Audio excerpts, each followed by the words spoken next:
E aí, meu povo, voltamos! Tantos pedidos, tanta gente falando, ai, faz de novo os vídeos, gente, que fazer esses vídeos é uma mega produção aqui, ainda mais em tempos de pandemia. Mas tudo bem, estamos de volta para falar do livro O Ateneu, de Raul Pompeia, que está no vestibular da Unicamp.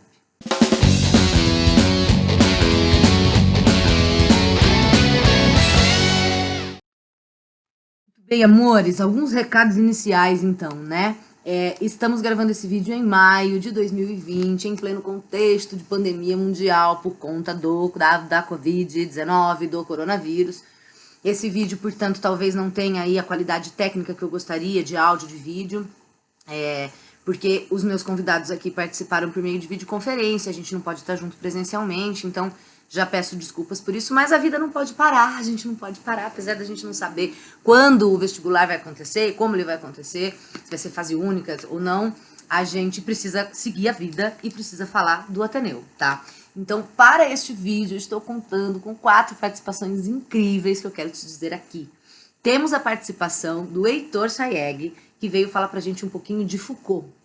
Muito bem, gente, então estamos aqui hoje com o Heitor Sayeg, que não é a primeira vez que participa aqui do canal, mas eu vou pedir, Heitor, para você se apresentar, porque pode ser que tenha gente que não te conheça. Quem é você, Heitor?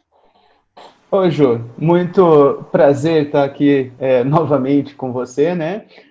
Para quem não me conhece, meu nome é Heitor, eu sou professor de Sociologia e Filosofia, né? Sou formado em Ciências Sociais na UFSCar, né? Formei faz um certo tempo já, formei em 2006, e desde então estamos aí na lida, né? Na batuta da sala de aula, cursinho, ensino médio, etc.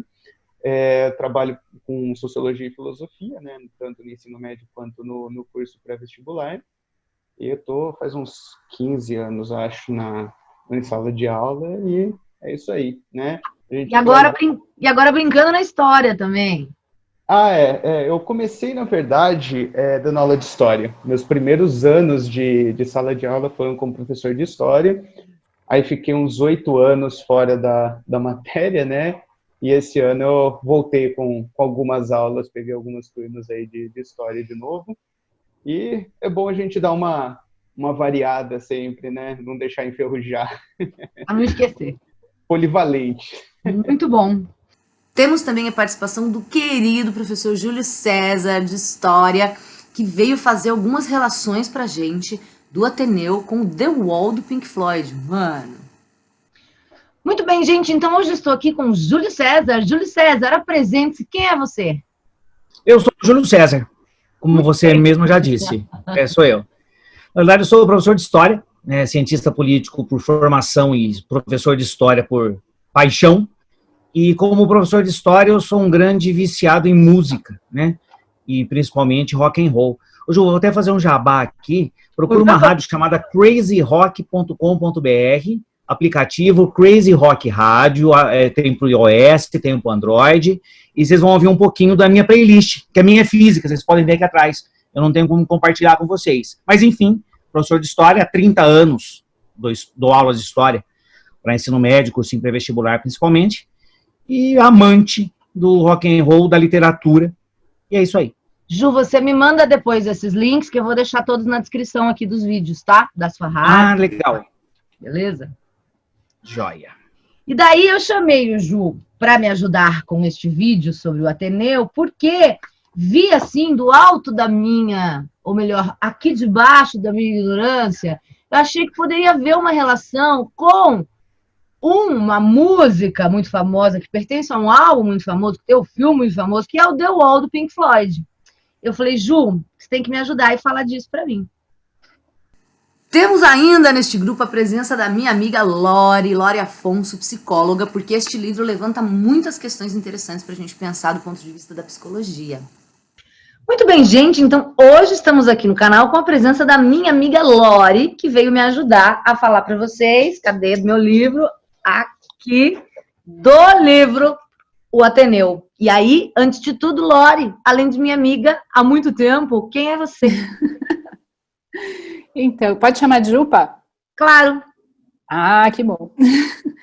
Então, eu sou Lori, formada em psicologia, então sou psicóloga clínica, atendo na clínica e eu fiz uma especialização em psicoterapia corporal, né? Além disso, eu me formei em Direito e conheci a Jupa aí pelos caminhos do teatro, da música, né, Jupa? Eu acho que isso é... caminhos. Ai, saudosos caminhos.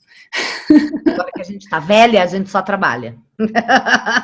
E fechando este time maravilhoso, nós temos o meu chefinho, Diego Lopes, ou Iaco para os íntimos, falando um pouco sobre as questões da escola, falando um pouco sobre essa coisa da postura do educador, do administrador. Muito bem, gente. Então, hoje estou aqui com o meu chefinho, um dos meus chefes, que é o Diego Diego Lopes. Aí não sei como você quer se apresentar, Diego. Quem é você, para quem não te conhece, que está aqui no meu canal? Oi, pessoal, tudo bem? Meu nome é Diego, eu sou diretor do Colégio Pandora, da cidade de Limeira. Sou um dos chefinhos da Ju, como ela já apresentou. Né? Como professor de história, o pessoal me chamava de Iaco, mas depois, com o tempo, como os alunos vão, né, ficando, não os alunos mais velhos, né, mas eles vão deixando de lembrar desses desenhos animados, o meu apelido perdeu sentido. Então, hoje só me chamam de Diego mesmo, pode me chamar de Diego, tá bom. E aí você é também historiador, né? Também sou historiador e mestre em educação. Muito bem. Eu esqueci de dizer que eu estou aqui nesse cenário diferente, porque eu estou em Limeira hoje, gente. Tá assim, né? Participação aí intermunicipal. Muito bem, muito bom. Bom, esse vídeo vai ser dividido em várias partes, como você já imaginou, né? Com toda essa galera falando tanta coisa massa, não dá pra ser um vídeo só. É por isso que esse canal se chama Fala Pra Camões, porque a gente fala pra cacete aqui, pra Camões. Então vai ter várias partes do vídeo aqui, beleza?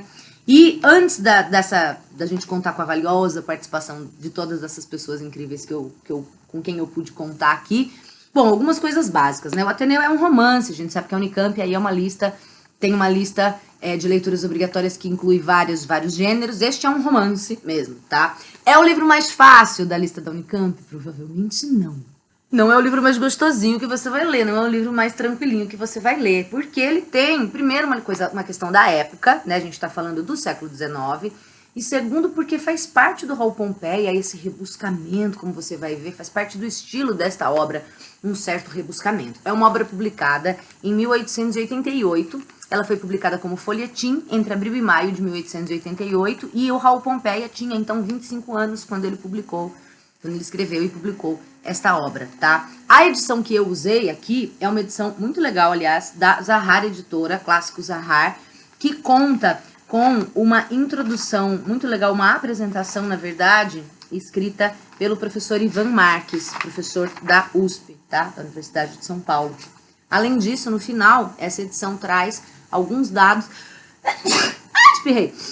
Essa edição traz alguns dados sobre a vida e a obra do próprio Raul Pompeia. Então, muitas das coisas que eu vou dizer aqui nesse começo tem a ver com essa introdução dessa edição do professor Ivan Marques, portanto, beleza? Ele já começa dizendo que o começo do Ateneu é um dos começos mais famosos da literatura em língua portuguesa, da literatura brasileira, que é quando o pai leva o menino Sérgio até a porta do Ateneu e diz para ele: vais encontrar o mundo. Disse-me meu pai, a porta do Ateneu. Coragem para a luta. E o professor Ivan Marques vai dizer que essas palavras podem servir como uma promessa, como uma incitação, né, como uma maneira de incentivá-lo a entrar na escola, mas também como uma ameaça, né? Coragem para a luta. E aí esse momento do entrar na escola, o Sérgio é o menino que vai passar aí a escola dos 11 aos 13 anos, ele passa no Ateneu, e aí é um romance narrado pelo próprio Sérgio, em primeira pessoa, tá? Temos um narrador em primeira pessoa, mas há quem diga, os estudiosos mais profundos de Raul Pompeia, que este livro teria um quê de autobiográfico. Não que o Sérgio é o Raul Pompeia, mas o Raul Pompeia estudou num internato para meninos, muito parecido com este que ele descreve lá no século XIX, no Rio de Janeiro, né? Então, existe aí essa relação de que ele pode ter se baseado nas suas próprias memórias para criar essa obra que é ficcional. O Sérgio não é o Raul Pompeia, mas tem uma certa espécie aí de base, ele fez isso com base nas suas próprias experiências, e pelo que a gente pode ver aqui, não foram experiências agradáveis com a escola, beleza? Bom, aqui ainda na página 7 a gente tem essa ideia como diz o professor Ivan Marques, nas palavras dele, que a escola é um microcosmo, um laboratório de experiências e palco de acontecimentos que dizem respeito não só à atormentada formação do garoto Sérgio, mas à história cheia de percalços da sociedade brasileira em sua passagem do Império à República, 1888, a República é 89, então, né? E em outro plano, há problemas humanos e existenciais de abrangência universal. Então, é um livro datado, sim, porque tem todas essas questões da época, né? Mas, como a gente pode ver, de certa forma, e é por isso que ele é um clássico, é por isso que ele está na Unicamp, e é por isso que até hoje a gente está falando desse livro, diferente de tantos outros que foram escritos e que sumiram, por diversas razões, ele tem muita coisa de atual, porque a escola ainda tem muita coisa de atual, coisas que vamos discutir aqui com o Diego, com o Heitor, até com o próprio Júlio, acho que a gente falou um pouco disso. Então, tem problemas humanos universais que são descritos aqui, tem problemas da escola que são descritos aqui, da escola do século XIX, mas que eu também posso pensar na escola do século XX ou do século XXI até. Essa questão desse caráter autobiográfico do livro se deve porque o Raul Pompeia, que nasce em 1863 em Angra dos Reis, né, Rio de Janeiro, quando ele tinha 10 anos, ele vai estudar no colégio, que é o Colégio Abílio, que era um internato no Rio de Janeiro, e o diretor desse colégio era o Barão de Macaúbas. Aí, como eu disse, os estudiosos vão dizer que a figura do Aristarco aqui é justamente uma caricatura do Barão de Macaúbas. Então, a gente tem essas questões, né? Mais do que isso, o próprio Raul Pompeia, o autor, ele se matou quando ele tinha 32 anos, ele deu um tiro no peito. Então, a gente vai falar um pouco disso mais pra frente com a Lori, mas tem um pouco dessa relação, essas duas saídas muito violentas, né? A queima do colégio no final do livro é uma saída desesperada, assim como o suicídio dele tão jovem é uma saída desesperada também. Então, não tem como a gente não fazer essas ligações com a vida do próprio escritor. E o que o professor Ivan Marques vai defender aqui, a ideia que ele vai defender nesta apresentação dessa edição, é que o Ateneu é um livro de classificação muito difícil, né? A gente coloca ele geralmente aí dentro do naturalismo, porque essa coisa, a gente tem essa mania de querer colocar as coisas em caixinhas, mas ele não é exatamente naturalista, segundo o professor Ivan, ele não é exatamente realista, ele não é exatamente simbolista, mas ele não é parnasiano, que eu não estou falando de poesia, mas ele tem aqui elementos que poderiam nos ajudar a filiá-lo a várias dessas escolas literárias, mas ele não tem exatamente uma classificação. Eu duvido que o Unicamp vai te perguntar, qual é a escola literária que eu tenho? Imagina, pergunta daí eu, né?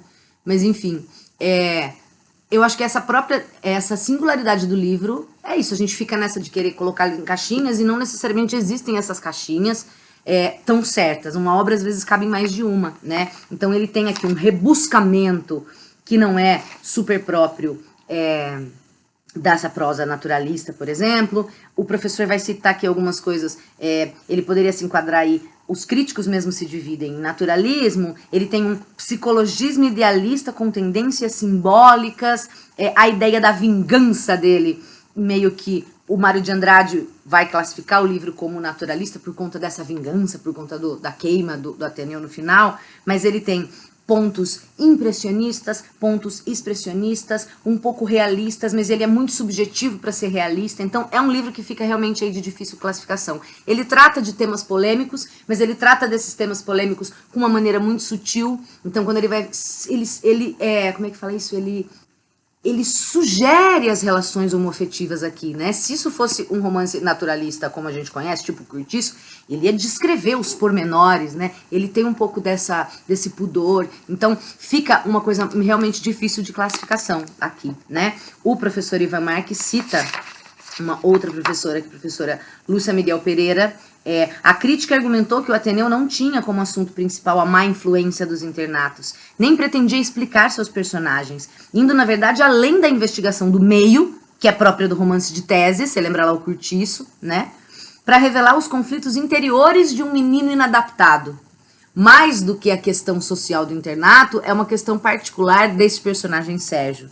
Lembrou ainda a professora Lúcia Miguel Pereira que o escritor naturalista não teria desprezado os detalhes escabrosos que o tema fornecia, como assumidamente fez Raul Pompeia. Então ela diz, não é naturalista. Fica aí essa treta, se os próprios críticos tem essa dificuldade em classificar o livro, quem é você para querer dizer é naturalista, é realista? E que a Unicamp pode achar que você, né? O que ela pode te perguntar é o que o livro tem de naturalista, o que ele tem de realista, o que ele tem de simbolista. Mas classificar de uma vez só realmente é mais complicado. Além da difícil classificação em uma escola literária, o próprio gênero do livro, segundo o professor Ivan Marques aqui nessa apresentação, é de difícil classificação, né? Ele tem ficção, obviamente, ele tem um quê de poesia e ele tem um quê de ensaio.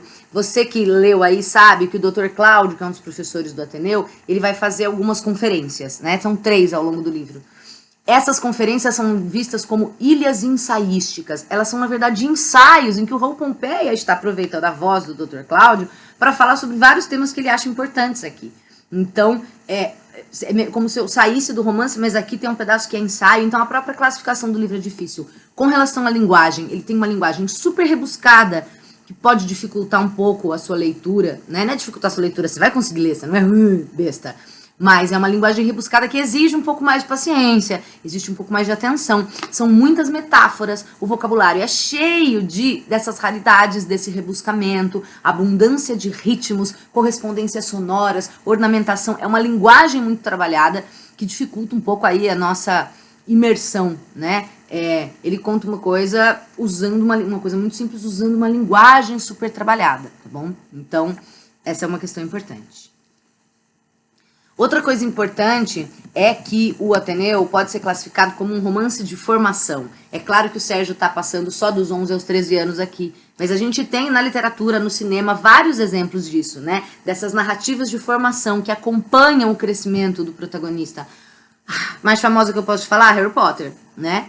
Ao longo do Harry Potter aí da série, você vê o Harry Potter crescer, você começa a acompanhar ele pequenininho e ele se torna aí um adolescente já muito maior. Então, Jesus está comparando Harry Potter com o Ateneu. Não, eu estou dizendo que o Ateneu tem um quê de romance de formação, como o Harry Potter passa por isso, e outros exemplos da literatura e do cinema, mas essa ideia de que a gente acompanha um pouco o crescimento, o processo de crescimento do Sérgio, esse menino que entra com 11 e sai com 13, né? Aquela história, quando ele vai entrar no Ateneu, que antes disso ele vai na casa do Aristarco, e ele fala que tem que cortar os cachinhos, né? Essa ideia de cortar, de castração, acabou a infância, né? Na verdade não acabou, ele tem 11 anos ainda, mas essa entrada no colégio é marcada por essa violência, dessa castração de cortar os seus próprios cabelos. Obviamente, a experiência desse aluno, do Sérgio aqui, que faz a gente pensar que talvez tenha sido a experiência do Raul Pompeia também, é uma experiência super traumática, uma experiência infeliz de socialização. Ele não foi feliz nessa escola, né? E assim como o Raul Pompeia muito provavelmente não foi feliz também no seu colégio, já que ele taca fogo no Ateneu no final aqui. Tem uma outra passagem muito legal do professor Ivan que eu queria ler para vocês, ele diz assim: os episódios narrados são desmascaramentos sucessivos da instituição supostamente moderna onde se formavam os filhos das elites do Brasil no Segundo Império. Essa escola aqui era onde estudavam os filhos das elites, né? Esse ambiente vicioso, autoritário, super disciplinador e rígido é que vai ser responsável por formar os caras que vão mandar no Brasil em frente, são os filhos das elites. Então, eu acho que tem essa relação também quando a gente fala aqui no Brasil de escola pública, de escola privada, numa discussão muito legal que eu vou ter com o Diego. E o Diego para a gente conversar hoje sobre algumas coisas aqui do Ateneu, como a gente vem fazendo aqui nesses vídeos, porque uma das figuras que mais chama a nossa atenção na obra é o Aristarco, né, que é o dono e diretor do Ateneu.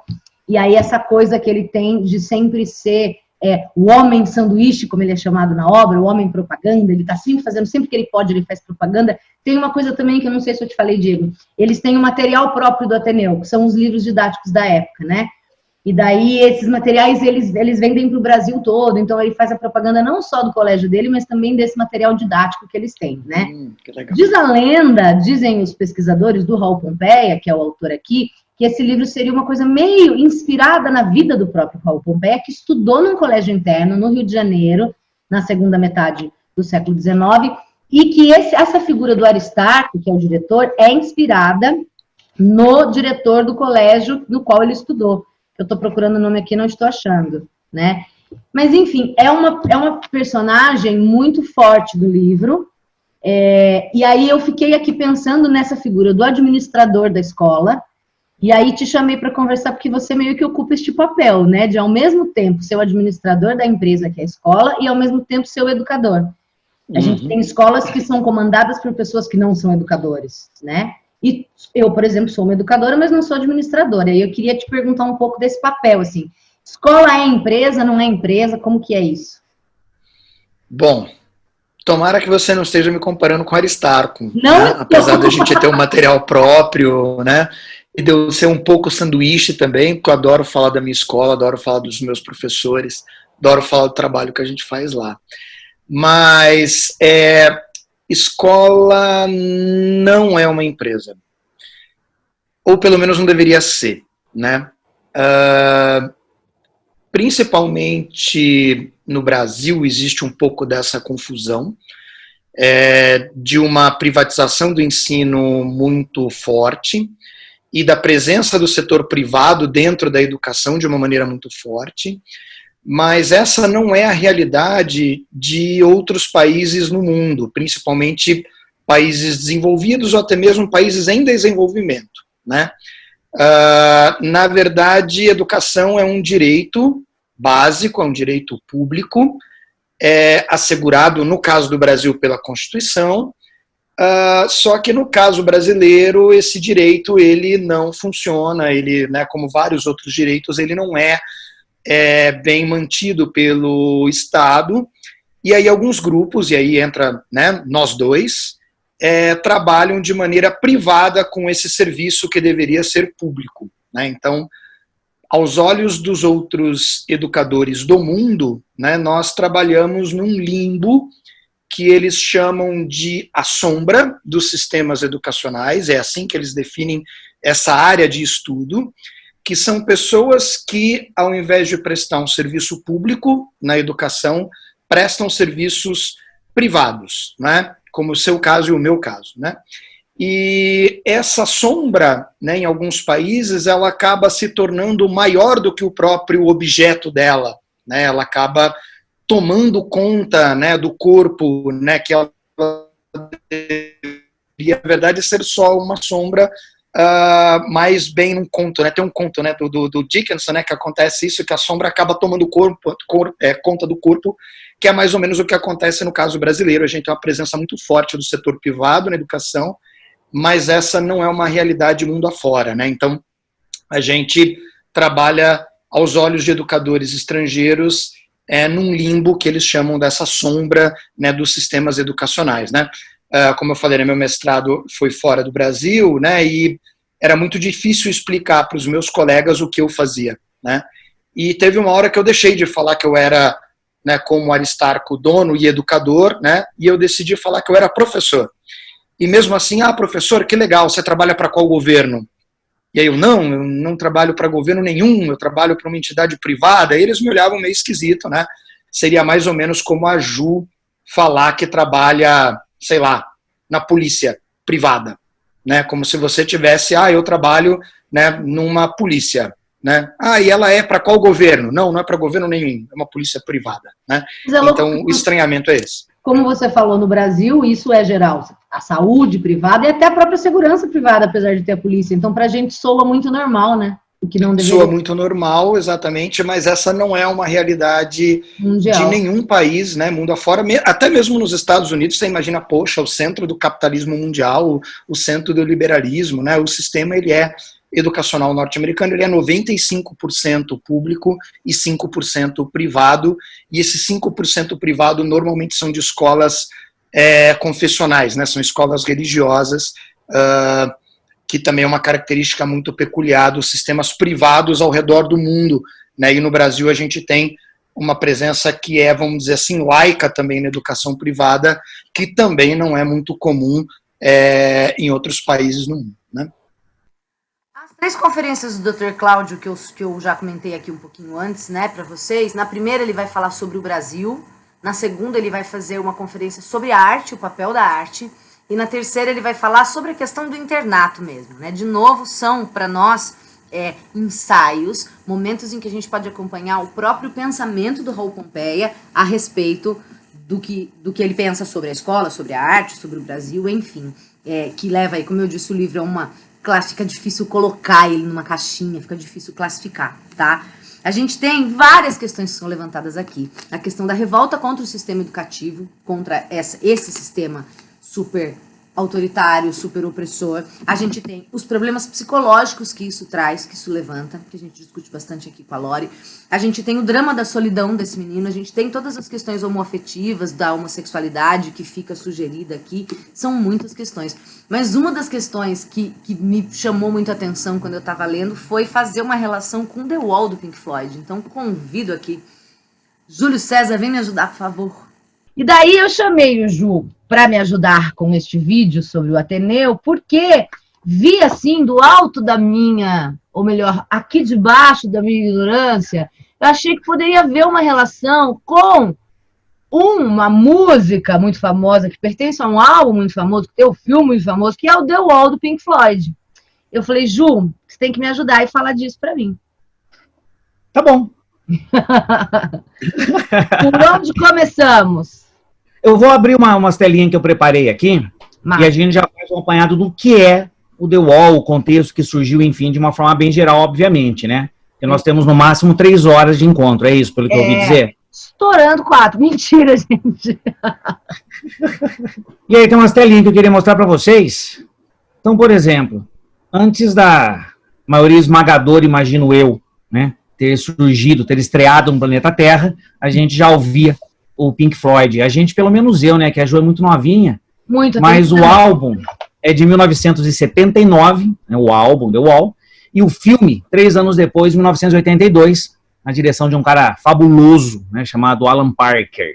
E eu escrevi aqui para vocês um pouquinho uma das essências, ou a essência geral do que é o álbum, e que acabou se transformando no filme, né, Ju? Então, olha lá, explora o abandono e o isolamento, é a parede metafórica, The Wall, né, construída com tijolos dos traumas acumulados desde a infância, e isso tudo, o filme ele tem como base, como referência a vida do Roger Waters, né? Então, a morte do pai na guerra, a mãe super protetora e, ao mesmo tempo, ausente, opressão na e pela escola, traição da esposa, drogas, violência, enfim, teve uma vida divertidíssima essa criança, né? Agora, o mais interessante da história, e aí que a gente entra, na minha humilde opinião, como leitor apenas, não especialista como a Ju, mas quando você fala, por exemplo, de referências que a gente pode pegar em relação ao Ateneu, a questão da opressão na e pela escola, né, do sufoco, do sufocamento, tá certo? O termo de sufocamento. Sim.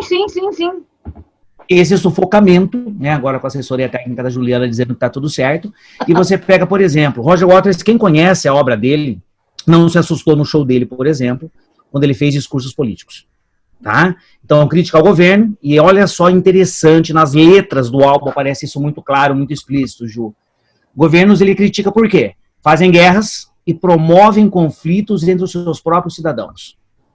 Crítica ao sistema educacional, ou aos sistemas educacionais, que oprimem e inibem a individualidade dos alunos. Percebe? Então, assim, é uma discussão, essa é uma das cenas do filme, todo mundo igual. Não existe o individual, não tem o indivíduo numa escola, nesse modelo criticado pelo The Wall, só pelo The Wall, nós não estamos criticando absolutamente nada. Então você tem essas pessoas todas iguais, todas as crianças absolutamente iguais. E na questão do massacre, por exemplo, esse desenho ele é muito significativo. Esse é o professor que passa grande parte do álbum e do filme, se você tiver o prazer, né, de assistir. Eu tenho uma coisa interessante em relação ao filme, Ju. É de muito, muito, muito longe o filme que eu mais vi na vida. Jura? Você tem ele? Eu não consegui encontrar. Eu tenho. Inclusive, o dia que eu estava preparando esse negocinho pra gente aqui, eu deixei ele rolando o filme. Porque o que aconteceu um tempo ali na minha adolescência? Ao invés de eu colocar o disco para ouvir, eu colocava o filme. Porque fazia muito mais sentido assistir do que apenas ouvir. Né? Então, esse é o professor. Oi? Quero te interromper e perguntar, fala várias coisas. Primeiro, quem se surpreendeu no show do Roger Waters aqui no Brasil são os fãs dele que nunca entenderam, então, o Roger Waters e o discurso todo, né? Só para dar uma coisa aqui bem no começo, para quem não faz ideia de que é Pink Floyd, de que a gente está falando aquela musiquinha que você certamente conhece, Hey, teachers, leave the kids alone, né? Que certamente você já deve ter ouvido aí, sei lá, em algum momento. Estou falando para quem, assim, não faz ideia do que a gente está falando aqui, né? Aqueles caras do bar, né? Que toca música acústica e mesmo sem saber por que, toca The Wall no meio também. Isso, é tipo isso. É. Ou talvez versões em forró, não sei. Isso. Entre uma TT Espíndola e um Zé Geraldo, enfia um The Wall ali. Isso, por aí. E eu queria te perguntar se o filme, que você falou, o filme é de 82, o Pink Floyd tem algo, o Roger Waters, o Pink Floyd, enfim, tem algo a ver com o filme? Eles auxiliam de alguma forma na produção ou não? Sim, produção executiva é dele. É dele, do Roger Waters. É do Roger Waters. E, na realidade, todo o esquema das composições, enfim, por exemplo, o Rick Wright, que era o tecladista, né? Ele saiu da banda depois da gravação do The Wall. Mas no filme aparecem os créditos para ele, tudo certinho. Tanto que você pegar o disco, por exemplo, Ju, tem 2 músicas do disco que não tem no filme e 2 do filme que não tem no disco. Tá. Então eles compuseram músicas pro filme. Tiraram o Hey You, que é a minha preferida, inclusive, do filme, porque já tinha o tema repetido em outras canções, entendeu? Tá, então é uma produção da banda também, faz parte. Todo mundo participou. Vai. Então é isso, faz parte desse produto. É o álbum e o filme se completam e a banda não foi feito com base no coisa sem a participação da banda. O cara tava lá. Enfim. Inclusive, existe uma discussão muito séria do pessoal que é jovem há mais tempo, como eu, de que talvez não precisasse da parte de filme, porque só as animações já são absolutamente suficientes, né? E essa do professor que passa o álbum, o filme inteiro enchendo o saco das crianças na escola, ele está moendo as crianças dentro da escola, saindo tudo no moedor de carne. Isso é absolutamente sensacional, né? E muito significativo, muito representativo para o tema, né, desenvolvido aí dentro do livro, do álbum, e desenvolvido dentro do filme também. Tem uma outra parte que eu acho muito legal da introdução que eu estou falando aqui para vocês, que é outro pensamento da professora Lúcia Miguel Pereira.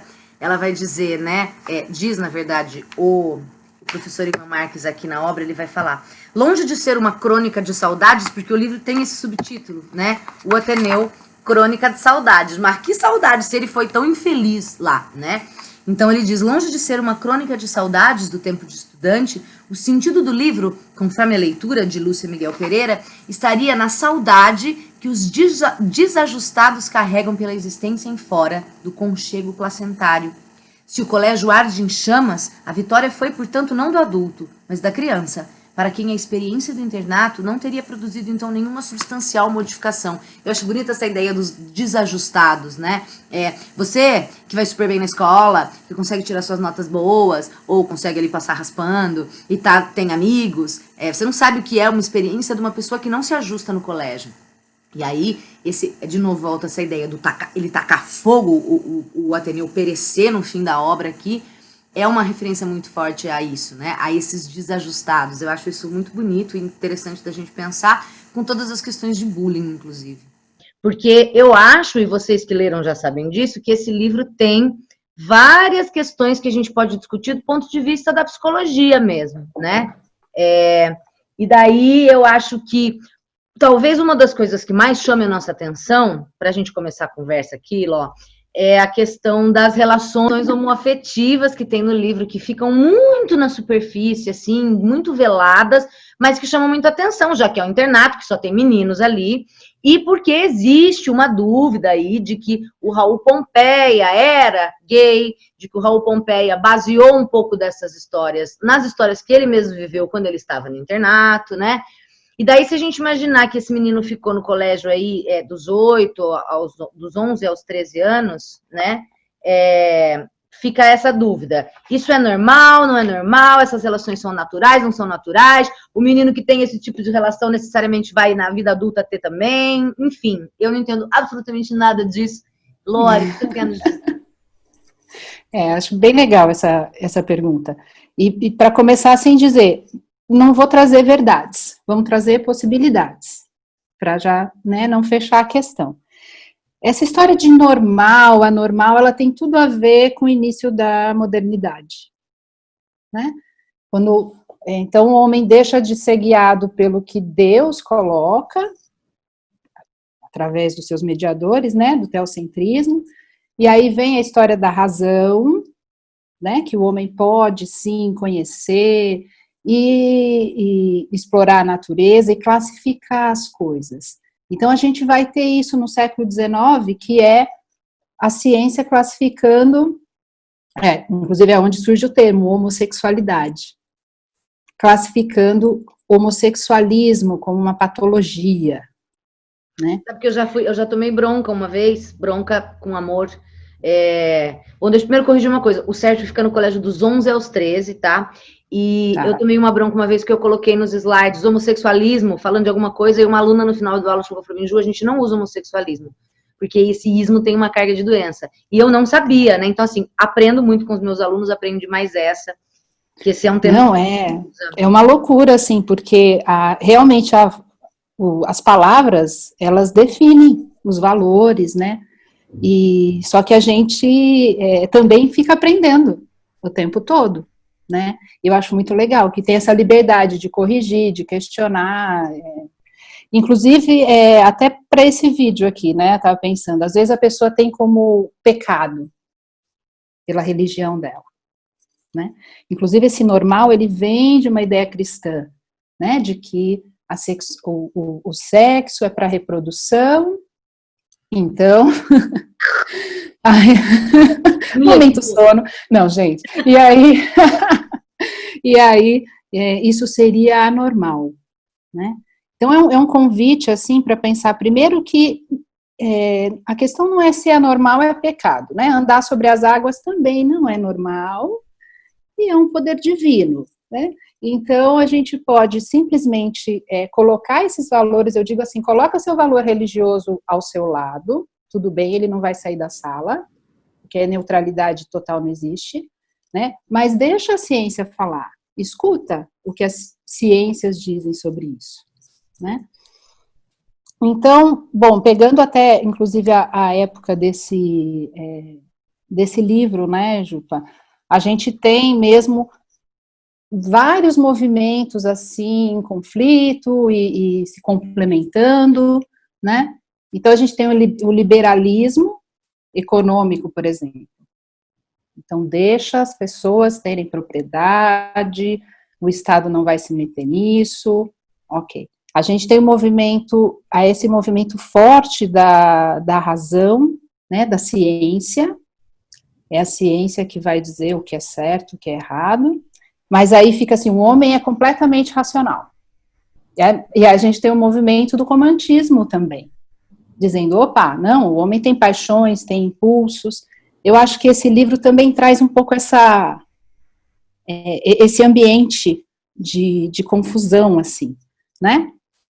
E essa confusão tem... Desculpa, mais pra frente, ele é um livro de difícil classificação, né? Ele não é realista, mas não é naturalista, mas também não é simbolista, e a gente que tem mania de querer colocar as coisas em caixinha, fica aí meio, o que eu faço agora?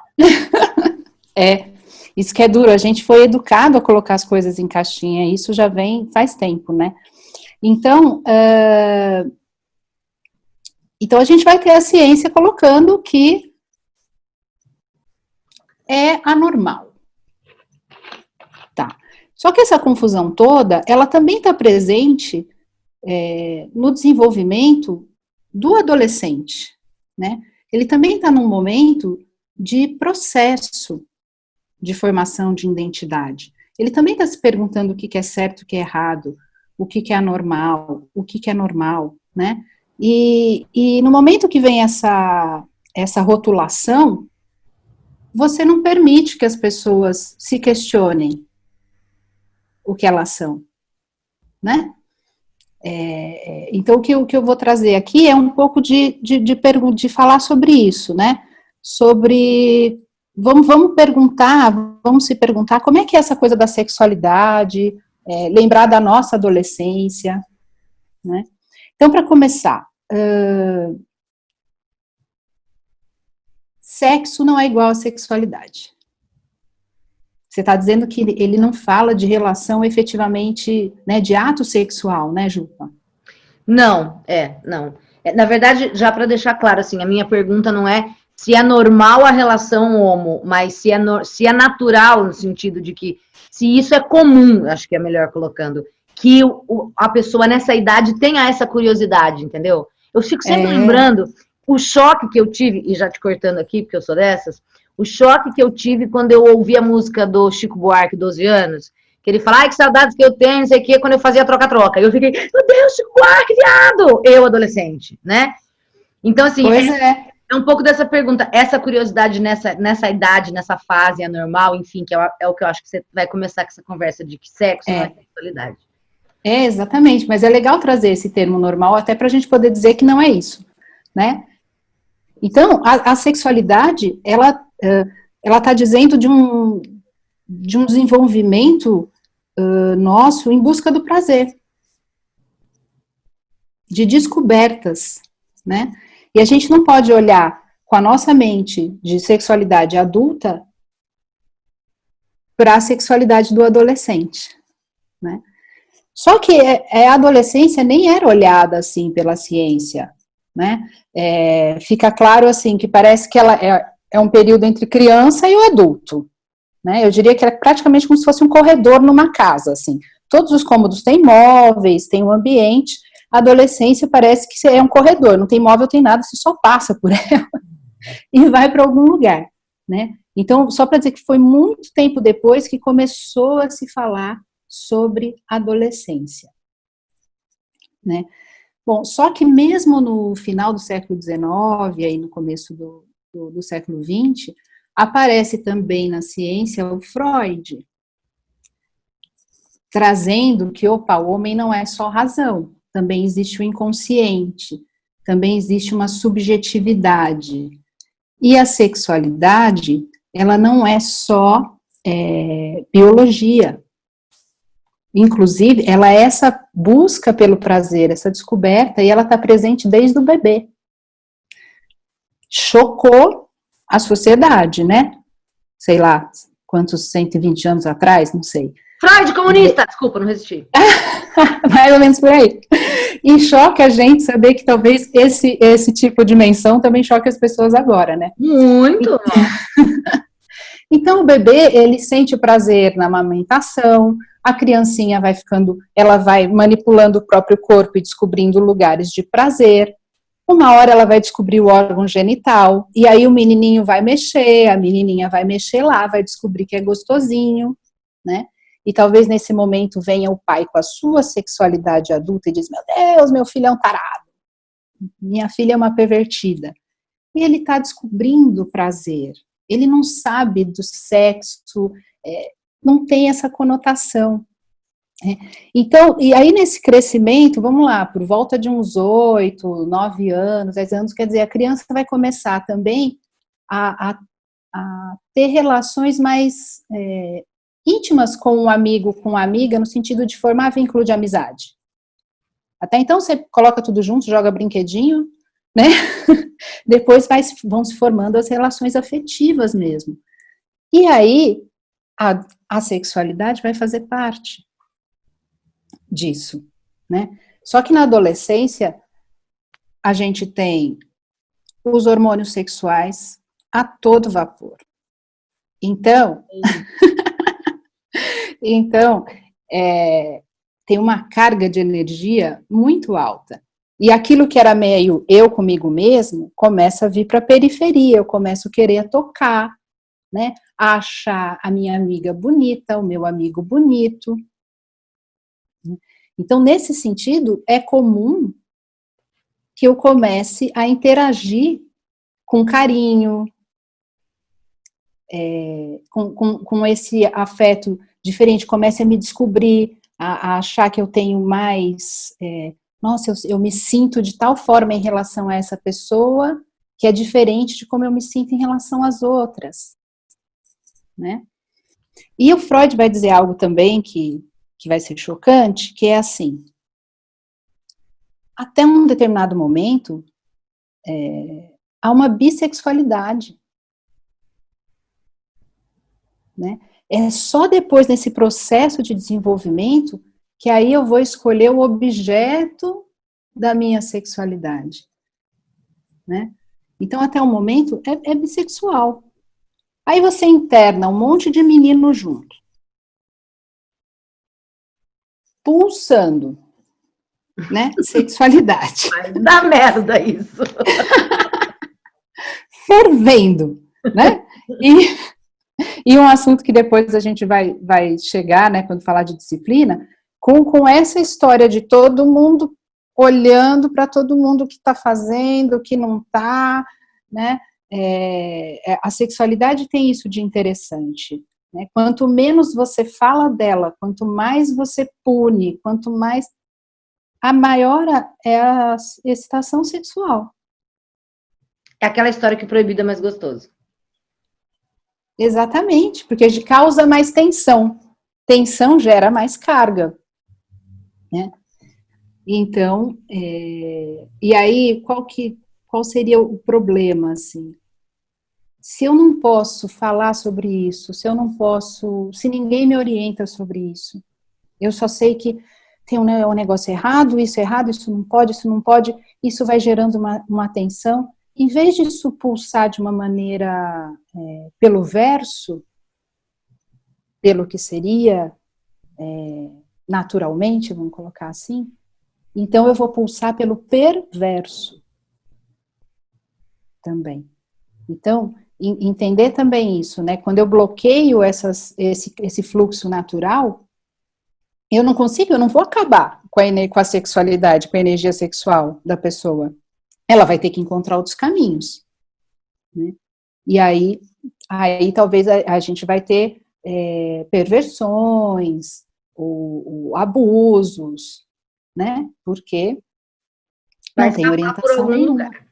Vai escapar por algum lugar.